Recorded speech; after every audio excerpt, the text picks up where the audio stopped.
This meeting is being recorded.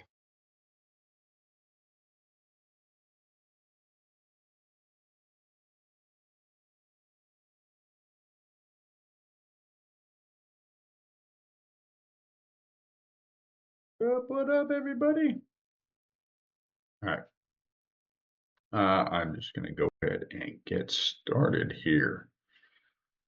Well, hey, welcome back, everybody, to week 2. I think my computer froze. Let's see.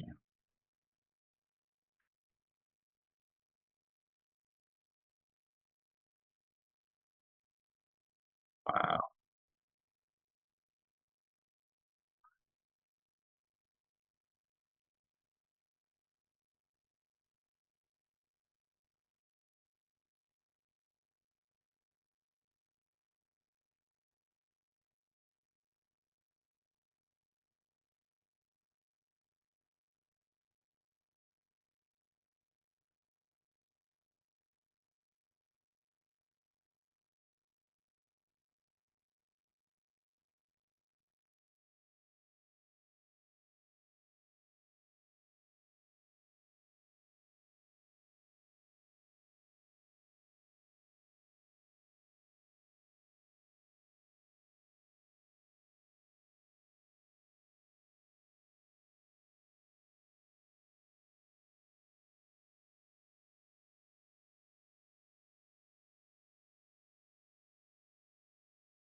All right, everybody.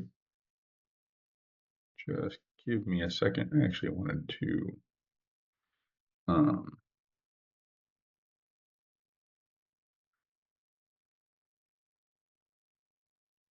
change my name real quick.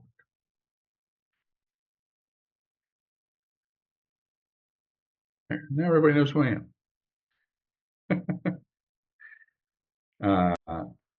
Yeah, I noticed that. I'm going to change that in the settings too, so that that doesn't keep showing up.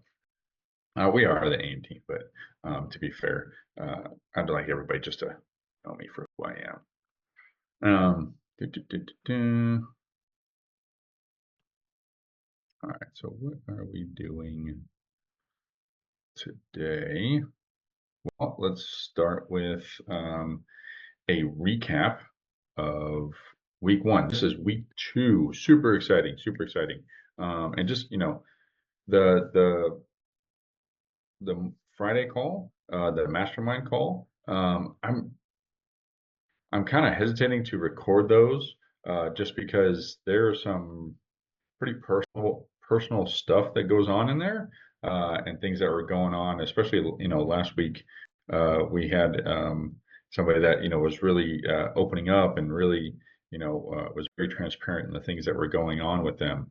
Although very powerful, I still want to make sure that they are comfortable with me sharing that with everybody. So before I do that, I want to make sure that I have that permission to be able to go ahead and do that. I don't think that there will be a problem with it. It's very, very, very, very powerful video, and that person is amazing at what they do. So it's a huge aha and awareness for them. So yeah, really cool, really cool. But week one, we had finding your true vision, right?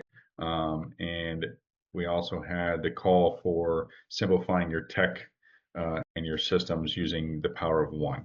That power of one, actually, I wanted to talk a little bit about that. The power of one is actually something that is it's not new, but I think a lot of people may kind of miss that a little bit, and they don't really maybe understand 100% how powerful it is and that it can work in every aspect of their business.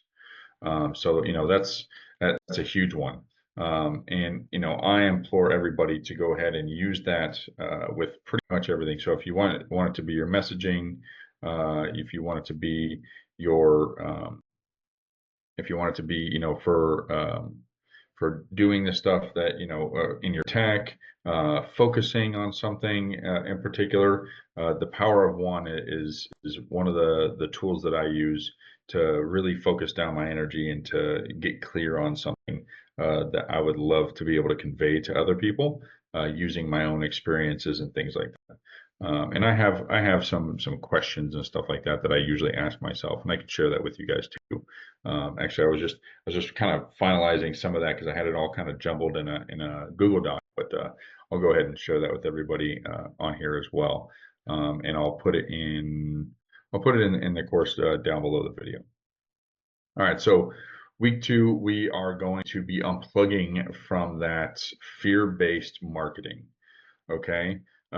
So we're going to be taking a lot of the stuff that was taught to us, and then we're going to be able to mold it into something that is highly effective for us and unique to your business, your niche. And we're going to really get down into a lot of the, if this is the way that was said, this is the way that we would like to say it now, type of deal. All right, so we're going to take a little bit of a look, but without putting too much attention on it, and then we're going to be able to change it, just like we do when we're aware of something in our thoughts and in our emotional patterns and in our paradigms. Um, yeah. So real quick,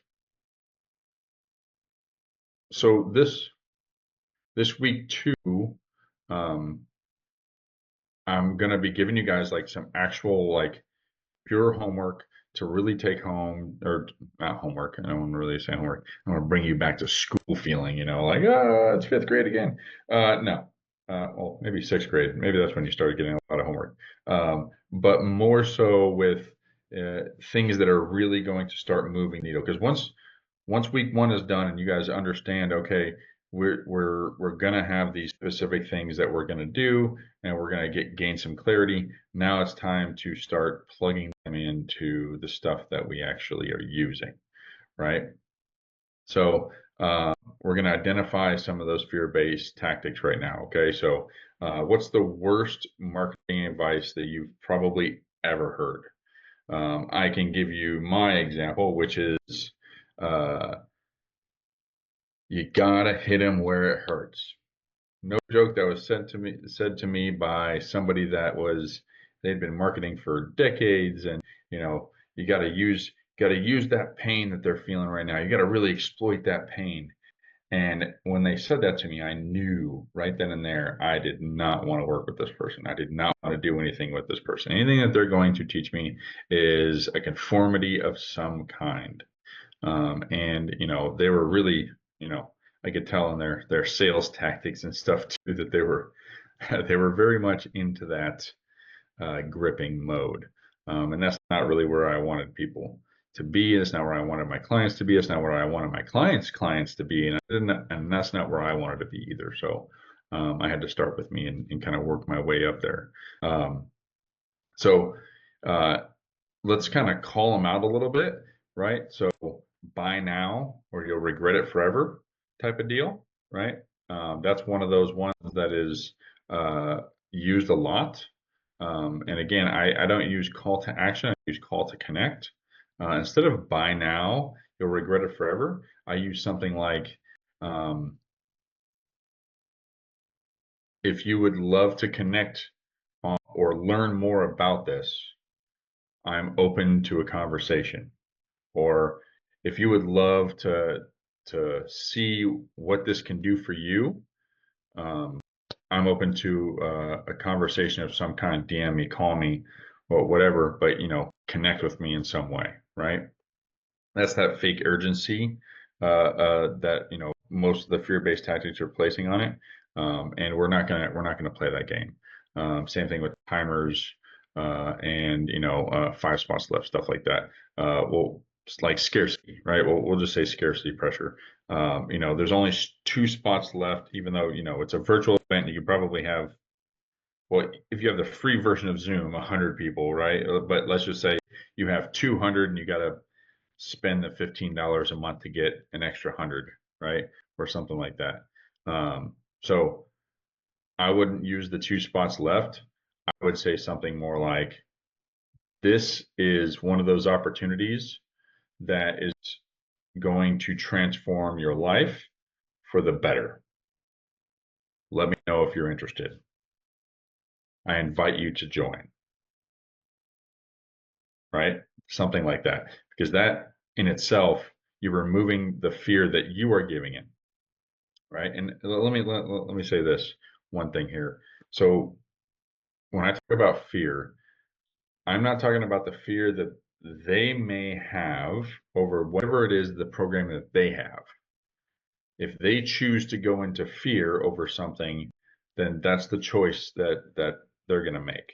But we as business owners are not going to feed into that fear, right? We're not going to invoke the fear intentionally, right? You could say, like, I got $1 million off of this one offer, and it was completely foreign to me on having this $1 million, but this is what I spent it on, right? Or something like that, right? If you said that, you're just telling what the story is, but on top of that, you're not trying to invoke the fear. I generally leave money out of it because that usually does invoke fear. But if you did something like that, technically it's a fine line that you're walking, right? So let's just say it's money.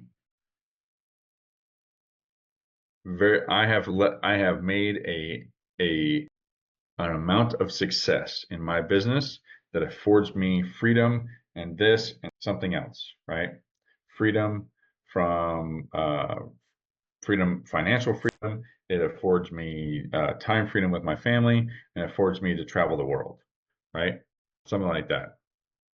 if you are interested in doing the same thing, or if you are interested in having that level of success, DM me and let me know that you're interested, right? Something like that. They may not have that, and they may move into fear over seeing that or reading that, but that's not the we're not invoking that. We're just telling our story, right? And if it resonates with them and it gets them excited, great. It's one of those things. We're not going to intentionally manipulate and put the scarcity and fear out there. So pain points is a form of manipulation. Um, Doing things in a way that makes people feel broken so that they'll buy something, right? And this is one of the things that I completely abhor. I stay away from them completely. I will ask questions though. I will say something like, you know, I've had this happen to me. Does this sound like you? I've, you know, been on the verge of being evicted. Does this sound like you? Yes. I have, had negative hundreds of thousands of dollars in my bank account. Does this sound like you? Yes. Right? Give them a choice. That's the whole premise behind it. We're giving them a choice. They can either choose to move into something of amazing and scarcity, or amazing joy and gratitude and stuff like that, or they can move into scarcity. That is entirely up to them. But we're not going to try to trigger that part of it so that it creates them to want to grab and buy, right? That's kind of old world type of way to do it, and that doesn't fly with most people because they're used to it now. Now they just see buy now. They see, you know, um, are you looking to make money overnight? If so, grab this, blah blah blah blah blah blah blah, right? And that's one of the things that I separate myself from completely. But not many people will do that. They think that particular part of creating that inspired action drives more clients, and it may drive more people there, but they may not be the client that you really want to take on. They may have, a lot of other things going on. They might not, be able to do a lot of different things. They may be in that fear and scarcity mode. So now they're not going to be in that lifetime client status either, because once you connect with them, you're going to get a feel for where their excitement is. And if it's just in like, becoming you, making billions of dollars and, traveling the world, because, they've always dreamed of it, but they have, no inclination, they got no drive, they got no nothing, but, they really want that, then they're working off of fear and scarcity. And I would probably move them into something a little different, right? Like, hey, let's get you out of that fear right now. Let's move you into something, joyous and free. Okay. So that's kind of, identifying some of those things. When you see those, make sure to kind of move that shift into more of a decision that they would have to make, within themselves to, be excited. They could do it in one of two ways, right? You could have inspired action through fear. You could have inspired action through um, um, the story that you're telling them, right? Which is your story, right? Fear-based marketing tricks really, they really just trick people, and in the end, they get what you're offering, and they don't get. The chances are that they're probably not going to get the results either, or the transformation they're looking for. And then now they feel tricked in it, and now you don't have a lifetime client. You don't have somebody that's going to refer them, and it's just going to, kind of feel, uh, well, just flat. So, I highly suggest that, we stay completely away from those. I do, and a lot of the stuff I do. And this way, it really moves people into when I get on a phone call with them, they're like, man, I really feel your energy. Like, this is amazing. This is exactly what I'm looking for. And that in itself is the excitement for the inspired action. And that's where we want to be, right? Awareness in this is key. Being aware of when you're using those tactics, and how your messaging is coming across to people. Sometimes I had to write things like 3 or 4 times, like no joke, like really had to write them like 3 or 4 times so that I understood it and I read it to people. I read it to my wife. I actually had a group that I was able to test a couple different things in, and kind of get gauge where they're at. Some people are like, oh, that's leading, or oh, that feels really good, but this part of it right there, that doesn't really feel that expansive. And I was able to kind of shift that, and that's kind of what you guys are seeing today is all the culmination of all those different little shifts that I made, so that I understood like fear versus pushing, right? All right, so let's kind of rewire the marketing mindset a little bit, right? We're gonna move into trust, from fear to trust, and that's really where we get a lot of the excitement from people, is that when you trust somebody, I mean, you take yours. Well, I can really only take mine, but I'm sure you guys can resonate with this. If I take my top 3 people that I absolutely trust. And if they offered me something, I'd buy it. I'd just buy it hands down, right? Um, that if the money in the bank account, reflected that exact thing that I could buy, and everything else was 100%, I would buy it. And if they told me like, hey, this is going to, further you along in your impact, yeah, I'd probably buy it, 100%. But that's where we want to move people to in your business, is to trusting, right? And we'll get into some of the reframes here in a minute, right? So um, when people say like, if I don't create like the urgency, people won't buy, right? Um, and that's a myth. Okay, so the truth is like the right people will buy when it's really aligned for them, right? And being able to align the stuff is an art.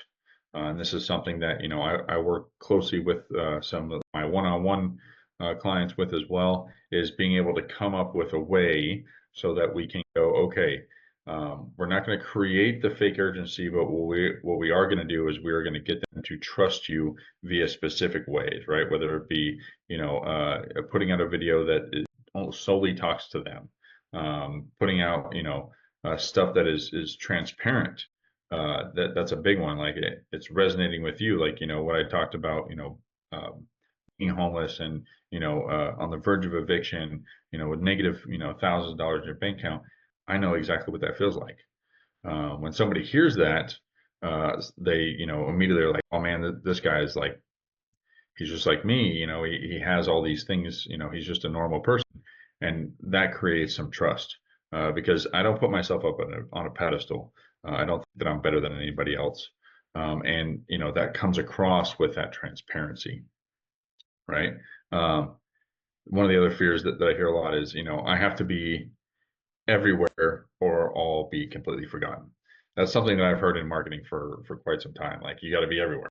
And as a a marketing agency owner, I completely understand why it is that you would want to be everywhere in the beginning, so that you can grab some data around that, so that you can kind of go, okay, well, these are not where the people are, and this and this. Staying in that is unsustainable. Um, Not without like a pretty large team, and that can come later. That's with scaling and stuff like that. But in the beginning, and even early on, within like the first couple of years, I would suggest that we just stick to one, because the presence that you have in the right places is way more powerful than being scattered in like 6 different places, right, on 6 different platforms. Seriously, like that part of it, it's going to run you ragged because it is not aligned 100% and not focused. Because I mean, you could take one, copy and paste it to the other one, and copy and paste to the other one, and copy and paste to the other one. But at the same time, some of the aspect ratios are off.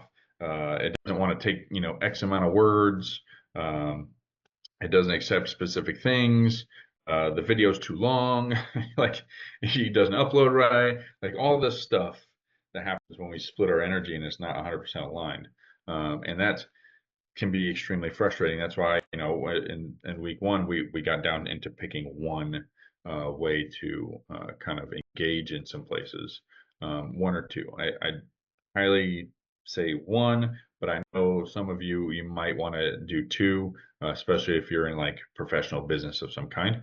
LinkedIn's a great spot, and so is Instagram or Facebook. I see a lot of people gravitating to both of those. So again, it's unique to you. Whatever feels good to you. If it feels good to you to do six, by all means, let me know how that works out because I've done it. Not my forte. Okay. Another fear, people won't pay unless they feel like they need you. Ooh, they already need you. They already need you. Okay. So the truth is that people pay when they feel empowered, not desperate. Okay. So empowering them with the choices to be made around a decision to partner with you in some way, that is the best way that I have found to move people into feeling empowered. Okay. And it's like, hey, um, I have this that can collapse some time for you. You're more than welcome to try this on your own. I do offer, this service that, shortens the amount of time. Instead of it being 6 months, it would be 1 month. Is that something that you'd be interested in? They say no, and I'm like, okay, not a problem. Is it all right if I send you an email, once a month? They say no. I say, okay, I'll put you on the do not email list. I really appreciate your time. And I move on, right? Because that's not the person that, they've already given me their enlightened no. They don't want to work with me, and that's fine. They could work with somebody else. And if they ask me for a referral, I'll be like, sure. Or if they ask me like, no, this really isn't, vibing with me. Is this, do you know anybody else that can do that? Or I'll even say, I don't know if we're aligned on a lot of this stuff, but I do have somebody in mind that you might want to talk to that could really help you out. Like I say stuff like that because I'm there to empower them, to give them the choice so that they can move forward in a better way that is aligned. They're not aligned to me. I have many other people that probably that they can align to. Most of you in the spiritual and coaching and mindset spaces and stuff like that, we align quite often just because of what our mission is to impact the world, right? Um, so I did want to ask you guys a question, right? Um, I would love, or more of an exercise. Uh, Take out a piece of paper and rewrite one of those fear-based beliefs that you might have had held around that marketing system that you've been using, and then twist it, or not twist it, but turn it into something that feels more expansive and freeing. Okay, and that'll be like one of the, like just like the last one, like people don't pay unless they feel like they need me, right? You could totally turn that into people pay when they feel empowered by me, right? That type of thing. So this way we're moving in a direction to where everything that we do, we are aligning to the empowerment of the client so that they can get the service, so that we can keep uplifting people and they can keep uplifting people as well, right? Another thing, you must trust yourself. The trust part of that, a lot of that stuff comes through the trust that you have for yourself, your business, and the services that you provide, right? And the transformation that you really are going to be able to bring to the table, right? The more that you trust yourself, the more other people will trust you as well, right? We want to market from a place of like a safety and confidence, right? And we want our clients to feel that too. So when you're putting out your messaging or you're putting out a video or a content of any kind, make sure that you've grounded yourself and that you really took a look at, do I trust myself in this? Do I trust this offer that I have to give them the transformation? Do I trust what it is that I am saying that is going to empower them? Okay, big one.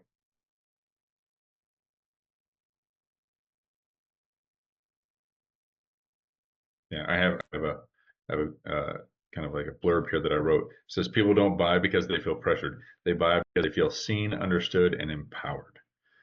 100%. 100%. All right, so let's talk a little bit about energy shifting, embodying that soul-centered leader that I know you guys can be. Um, so you are the CEO of your energy, right? Nobody else is gonna you make the decision where it is that you're going to focus, where you're going to put it, where it is that you give it away, right, and where it is that you receive it into, right? So, how does a leader who trusts their business show up, right? How do you show up in that energy, right? How are you continuously being and using those four C's, the clarity, um, the oh my goodness, clarity, oh yeah, clarity, consistency, uh, um, um, connection, and commitment, right? How are you using those four C's, right? Those four C's in themselves are going to help you show up in that particular thing. If you can wrap your head around, okay, I'm clear on my message, right? I'm focused on that. Then I'm consistent with my message. I'm consistent in showing up. I'm consistent in the things I offer, and I am the best person that is going to help these individuals that come to me because they have already resonated with me, right? Then the connection part. I know I am the absolute person that is going to connect with these people using the clarity that I have already demonstrated and the consistency that I've already demonstrated as well. Now they want to connect with me, and I'm going to show up and connect with them. And therein lies the commitment. So in that commitment in itself, it's not just you that's committing it, but it's them. They will feel your commitment when you get on a call with them and you're like, I'm going to give you everything that I have right now, right? You have 1 hour, you have half hour, you have whatever time it is that they have with you. Give them everything that you got, right? Help them transform in some way, right? And if you can't help them transform, you might want to, refer them to another call, or, maybe somebody else, maybe you just don't align, go somewhere else. But that's the commitment that you are showing up for your business and for them. And then in turn, when that commitment is solidified and they understand it, then they commit as well through a monetary commitment usually, or a monetary transformation. Okay. So that transformation is quite amazing when you watch them really solidify in their head, like, this person is like 100% committed to my transformation, my success, and I really want to be able to commit to them as well. I've done that for people as well, like, wow, what you're doing is amazing, I really want to commit to you, because I've seen that they've committed to their business, they've committed to others, and they are 100% going to be able to commit to me as well. So that's only in turn that I want to commit to them, right? Um, so I had something on here, but I'm not going to do it. It was like a role playing thing. Um, we could actually do that in the mastermind one this Friday. Would be perfect. But so the more that you trust yourself, the more that you show up in the four C's, and you really get down what it is that you're offering and the impact that you want to make, the less that you really have to convince anyone into making a commitment with you, right? Your audience really will converge on that energy and go, oh yes, this is something that I would love to have. This is the person that I want to commit to, because everybody has so many other choices out there, right? I don't know how many coaches there are. I think last time I looked there was like, I want to say like 90,000 in the world, something like that. 90,000 coaches and consultants in the world. I mean, there's plenty of choices, but not everybody resonates with everybody. It may not be the skill set or the practice that they really want to take on. So when they resonate with you and they come in front of you, 100%, that in itself, is one of the biggest ways that I see that people gravitate and then want to commit, is when they go, wow, out of all the people, out of all the things that I've seen, this person right here, they are just like me. They have a story. They have overcame things, and this is exactly how I want to be. I want to be happy, joyous, and free, regardless of what the outside world is telling me. Right? So, very, very powerful. All right, let's get into kind of like I call that a new marketing standard, right? I'll say I don't know. I'll play around with the words a little bit. Well, for now, we'll say like your new marketing standard, right? Um, ah, yeah, that's what I want to say. So the marketing contract, the sole contract that you have with, your clients, right? Because when they come in, that's what you're doing is when you make the commitment to yourself, you're making a sole contract to yourself and to your business as well. And then on top of that, when somebody else commits, they are making a sole contract with you as well, right? So that's kind of why I wanted to word it like that. The sole contract. So, excuse me. Um, so create a personal standard of how you're going to use the 4 C's in your business moving forward. Okay. Clarity, consistency, connection, and commitment. Okay. Clarity, consistency, connection, and commitment. So what I do is I write down all 4, and then I put down like, okay, in my messaging, this is the clarity that I'm going to embody, right? And I write down exactly what the message is that I want to get across. And then I, do the same thing in my tech as well. So clarity, my tech, okay, I've, eliminated this, I've eliminated that, and this is how I'm going to move forward is through this process right here. And I actually, put down little maps of like, um, this is this is how they're going to see me at first. This is how they're going to connect with me. This is uh, how they're going to commit to me, and then this is how they're going to keep showing up and following up and being consistent, right? And that's the nurture phase part of it, right? You could write other little things down there too, like I market with honesty, integrity, and joy, right? I trust my ideal clients that will find me in the correct time. Well, I won't say correct.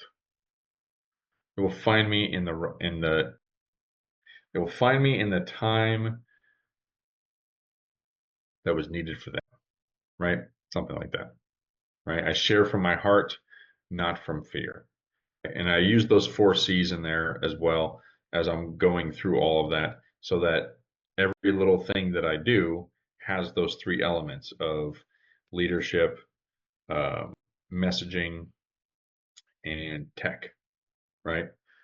So that, or leadership, messaging, and systems, so that when I plug it in, I could go, okay, clarity. My leadership is going to, I market with honesty, integrity, and joy.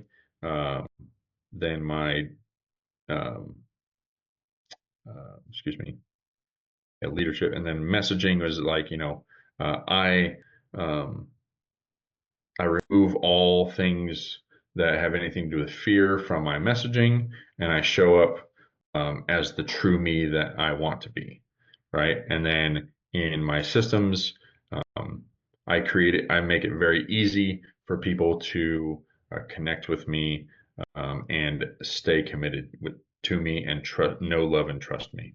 Okay, something like that. And we could share a little bit about that on the next call. Let me know if you got any questions about that. I know might have been a little confusing.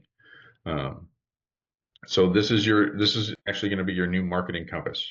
So if a strategy or a system doesn't align with you, I wouldn't use it. I wouldn't use it. As you're looking through this stuff, and then you look back through all the stuff that we talked about last week, if it doesn't align with any of that, I would just move it out of the way. Period. Just be done with it. It'll keep my energy so that I can give it away in a different way.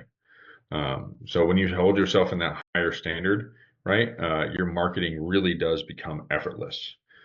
So when you're looking through that list and you're going, okay, well, I have a tendency personally to make it very complicated. I'll write it like a whole thing. I want to keep it to like one sentence so that it's very, very clear. Once that happens, then I can go, okay, I'm going to show up just like this every single time, right? That's part of the consistency. And when I do that, it's effortless. I mean, it might take some effort in the very beginning, but do it a couple times, 100% effortless. It's just like you just get excited and fun about it because you're going to start seeing results, and people are really going to start pushing on that.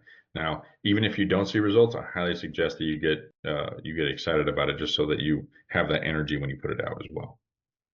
All right, so um, let's get to some of the action steps that we're going to take this week on leadership over the next couple of days.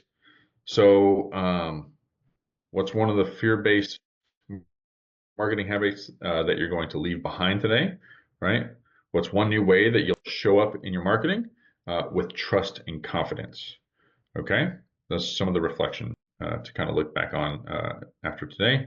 Your, I won't say homework, your I'll say needlework. How about that? How about needlework? Your needlework is to really watch your marketing this week, right? So catch any of the fear-based tendencies and shift them. So be highly aware of what it is that you're doing. I highly suggest that you write it out. What I usually do is I write it out personally, and then I reread it. And then I kind of meditate on it for a few minutes. I go inside and then I look back at it, and does that align with the thing that I really want to convey, right? Um, Use your marketing soul contract that we talked about as a filter for some of those decisions as well. Um, and let's come to the next call, and let's just be ready to share what really felt different and how we kind of shifted it, and plug that stuff in. And yeah, that's one of the biggest things that I've had to do. This particular practice is something that moved the needle for me in a big way in the beginning, because I noticed that once I started to really shift that stuff, people really started to gravitate towards me, and probably why you're seeing what you're seeing now. So thank you all for being here. I really appreciate it, and we will see you guys on the next call. Thanks.